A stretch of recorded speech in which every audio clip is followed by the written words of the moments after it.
Hi, Matthew Slotchick here, New Jersey's fundraising magician.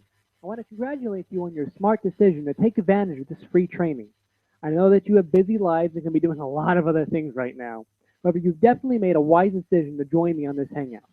We have a lot to cover, but before we begin, I know some are asking about how they can get the free Quick Start plan that contains the 10-step action plan for holding a successful fundraiser, monthly and weekly stay on track organizers, mini fundraisers, and a lot more.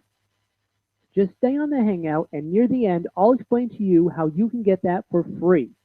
Again, nothing is being sold on this Hangout, just free information. If you're just starting out with fundraising, and especially if you've been involved for any length of time, then you know how much of a time vampire fundraising can be.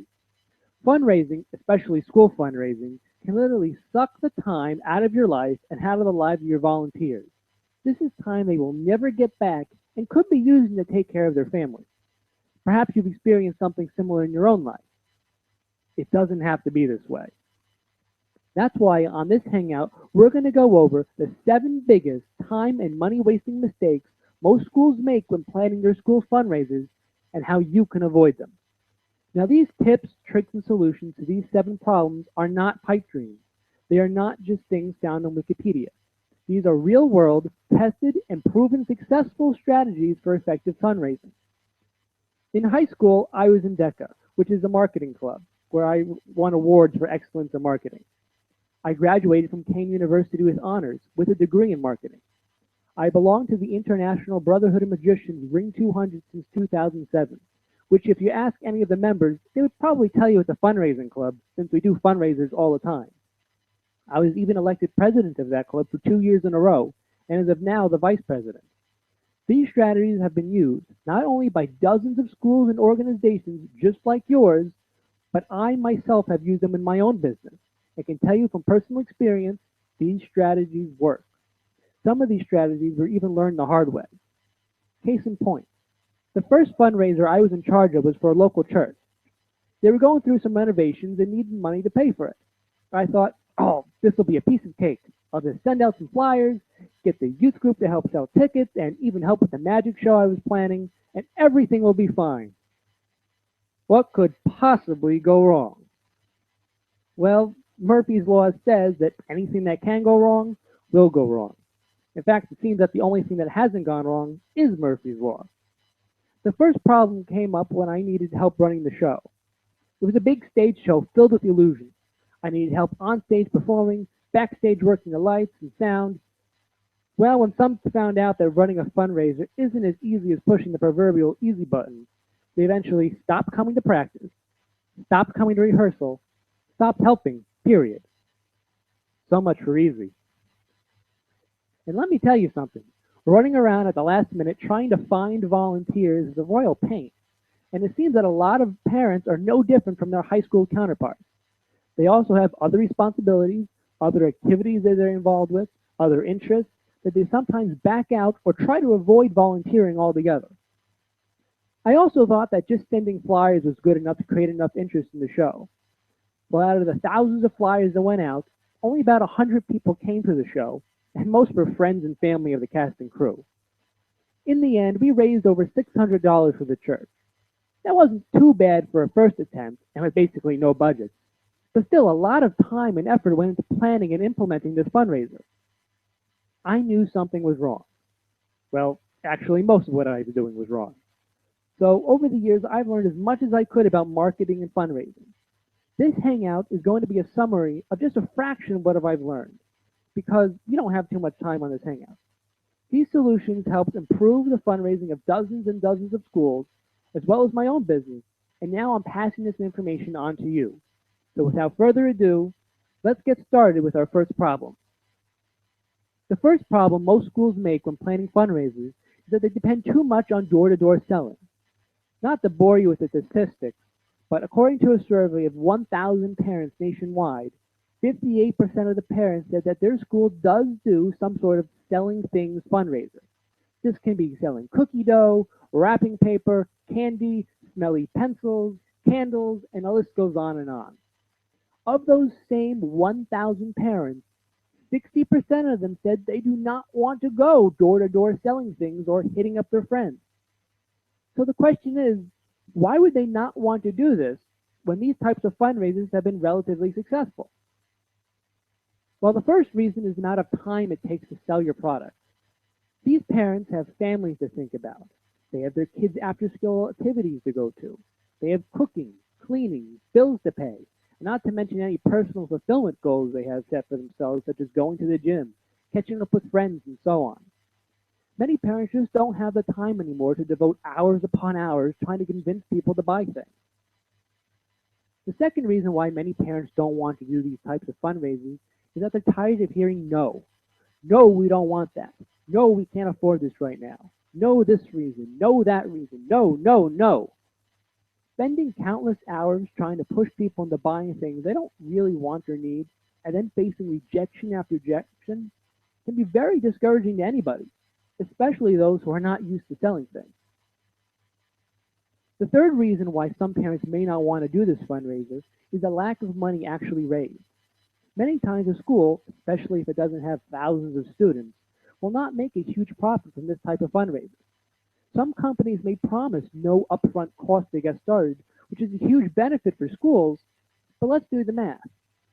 A certain fundraising company sells, among other things, tubs of cookie dough. They tell schools to sell the tubs of cookie dough for $10 each. You buy the tubs for $7 each. That means you're only making $3 a tub. 200 tubs times $3 is $600, or only 30% profit. Now, considering the time and effort it took to sell all of those tubs, this may not be worth your parent volunteer's time, especially if you need to raise a lot more than just a few $100s. If your school wishes to go this route with your fundraising, then your parent volunteers need to be properly trained. They need to have at least a basic understanding of marketing, human behavior, psychology, and selling strategies to help them make more sales. Now, I don't have time to go over selling strategies on this hangout. That's a subject for a whole other event. However, if anybody has any questions, leave a comment if you're watching this live, or email me. My email address is in the description box. From here, we move on to the second problem most schools make. After schools decided that they need to raise more and discover that selling things alone will not bring in enough money, they usually turn to an event. Events, if properly handled, are terrific ways of raising money for schools or any other organization for that matter. Now schools are perceived as providing something good for the community. They have stopped being, in the minds of their potential customers, annoying pests and are now welcomed guests. Well, everything sounds great, Matthew. What is the problem? It's not that the event itself is a problem. It's when every school in a given district decides to run the same event, and usually within the same time frame. What oftentimes happens is that the schools look at what other schools are doing. If something the other school doing seems to be working, and they seem to be raising a lot of money, they would usually borrow that idea. And then we end up with 20 dinner dances, 15 pasta dinners, 10 comedy nights, 2 turtle doves, and a partridge in a pear tree. There's a very revealing line from the Pixar movie The Incredibles.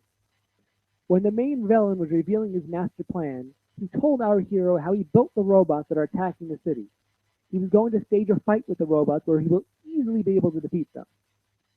Everybody would think he's a hero, and he would get all the attention for being the only hero left, the only one different. He goes on to say, and when I'm old and I've had my fun, I'll sell my invention so that everyone can have powers. Everyone can be super. And when everyone's super, no one will be. If every school is running the same type of event, then your fundraiser is going to get lost in the mix of every other run-of-the-mill fundraiser that every other group is doing. Your fundraiser needs to be different. It needs to give people a reason to come to your fundraiser instead of just thinking, if I've been to one, I've been to them all. Try to think of new angles or themes for your current event fundraisers. Doing this will help you get noticed and stand out from the crowd. Big mistake number 3, no organization. So the school finally decided on a fundraiser.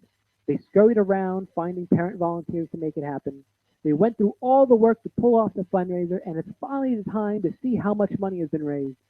And they're surprised to find out that they did not come anywhere close to what they thought they would raise. What happened?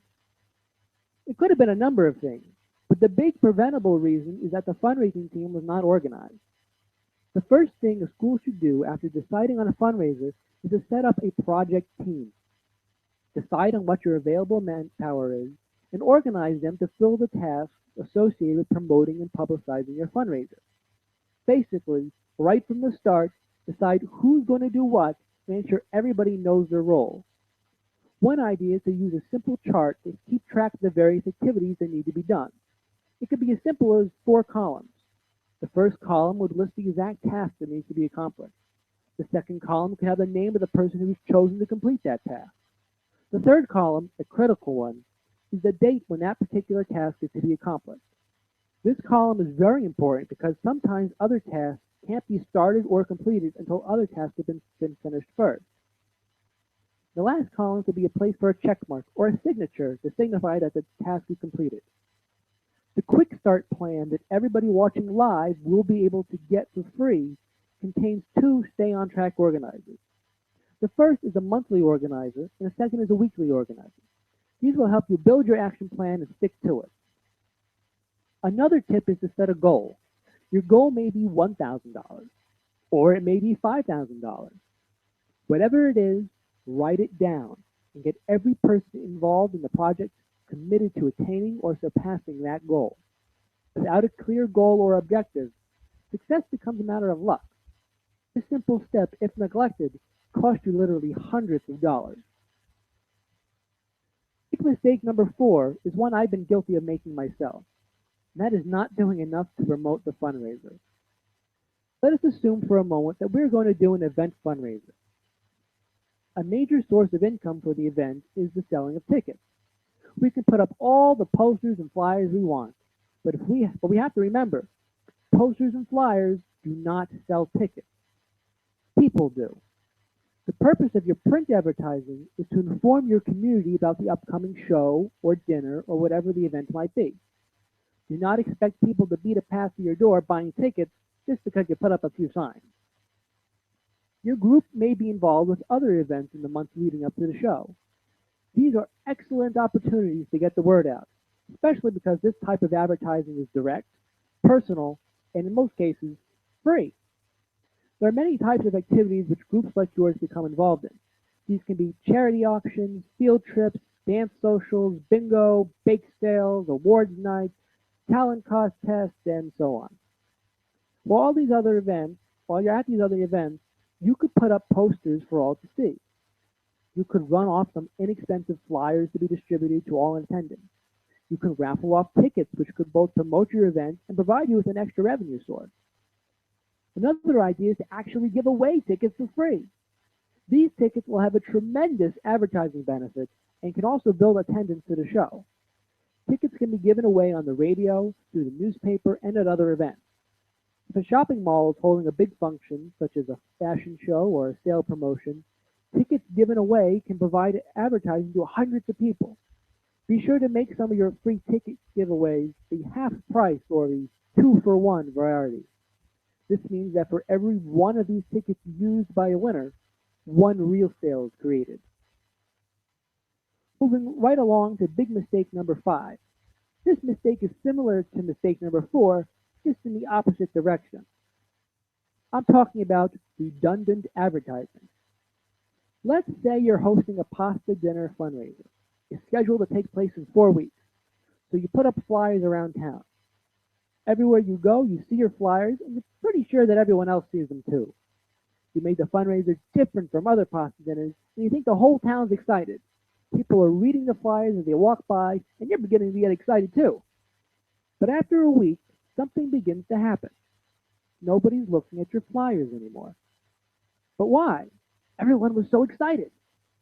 Well, your flyer, and by extension your fundraiser, is old news. Nobody cares about it anymore. The novelty is lost. What can we do? It's very important not to give away all the information up front. Yes, you should include the date, time, place, and what you're raising funds for, but everything else that you might have planned at the event shouldn't be revealed all at once. Treat your event like a mystery novel, and only reveal pieces, or clues if you will, of the event at a time. Maybe at your pasta dinner you also have planned a raffle and an entertainer. The first round of advertisements could just focus on the pasta dinner, the food that will be served, the friends that will be there, and the cause you're raising funds for. The next week when people are ignoring your first flyers, you can hang up a second flyer right next to the first. This time you would explain about the raffle and all the wonderful prizes that could be won. This is something new that they didn't know about before. Now they're interested in the event again. Next week you can hang a third flyer right next to the first two. This time you would describe the entertainer and how much fun the dinner is going to be. Create the sense that this is a can't miss event. Everyone is going to be there. Seating is limited, so don't delay. Hanging posters or flyers this way has a dual effect. The first is what I've just described. It creates more interest in your event and keeps the fundraiser in your community's minds longer. The second is that posters or flyers have a larger impact if hung in blocks of 2 or 3 instead of just hanging one by itself. This will help people to see the flyers and create more interest. Big mistake number 6, only one stream of revenue. For an event fundraiser, this is a big problem. Never just rely on ticket sales alone.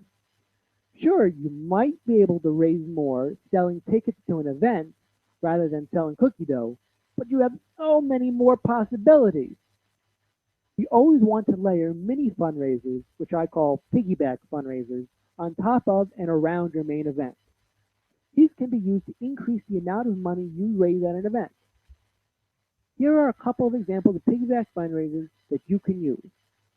The first is the door prize raffle. A door prize could be donated by a sponsor or a local business or another member of your community. In fact, multiple prizes could be bought or donated so you can have multiple raffles. Here is the unique price structure for your raffle ticket. 50 cents for a single ticket, $1 for 3 tickets, and $5 for an arm's length. The psychology here is that the more tickets you buy, the better chance you have at winning the prize. $1 for 3 tickets is already better than 50 cents for one, and for just $5 you get a whole arm's length. Most people will take the more expensive choice if given the choice between these 3, because the cost is not that much more, and you're getting so many more tickets. But here's the sneaky bit, and it kind of goes back to my Pixar movie The Incredibles example. If everybody purchases one arm's length of tickets, it's actually the same as everybody buying just one individual ticket. It's a little piece of psychology that usually goes unnoticed. Another example of a piggyback fundraiser you can use is the exhibit table. Exhibit tables are a common component at trade shows, fairs, carnivals, and similar events. Applying this strategy to your fundraising event is a terrific way to raise some quick money with next to no work on your part. Consider this. You'll be hosting an event that will be attracting hundreds of people. Who could benefit from an exhibit table at such an event? Are there any youth groups in your area? What about service clubs, parks and recreation, local businesses? Each of these could benefit by having a table either running a raffle, distributing literature, collecting membership sign-ups, selling products, promoting an event of their own, and so on. There's generally plenty of space available. If you had 6 6-foot tables going for $100 each, that's an extra $600 in your pocket. It's a lot faster and a lot easier than selling cookie dough. That brings us to our last big mistake. We've gone through all this work. We've decided on which fundraiser we were going to do. We've got all the volunteers, and everybody knows what their roles are. We have a goal in mind that we are striving for. We've done all our advertising and promotion. We've sold tickets. In fact, we've even sold out the event. We've made use of plenty of piggyback fundraisers, and everybody at the event is having a really great time. And finally, it all fizzles out. There was no follow-up. If you're hosting an event fundraiser, you have a captive audience. You can harness the publicity of your current event to promote your organization and your next event. You don't have to have everything already planned out, just the main idea and time frame. Invite the media to the event through complimentary media passes. Make sure you have some written material you can give to the reporter at the event, or arrange an interview before the story is published. One idea is to hold a post-event contest. The contest might focus on what the audience experienced at the event.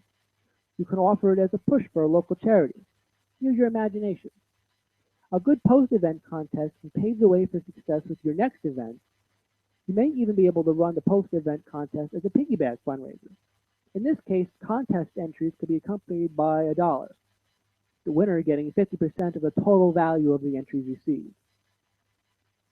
So you're online, you're watching this hangout, and you know you want to save time and money on school fundraisers. Now you can take everything we talked about and apply it to your own fundraisers right now, and I know you'll see improvement. However, I want to make it even easier for you by giving you something else for free. Now this is not for people who aren't serious about the school's fundraiser.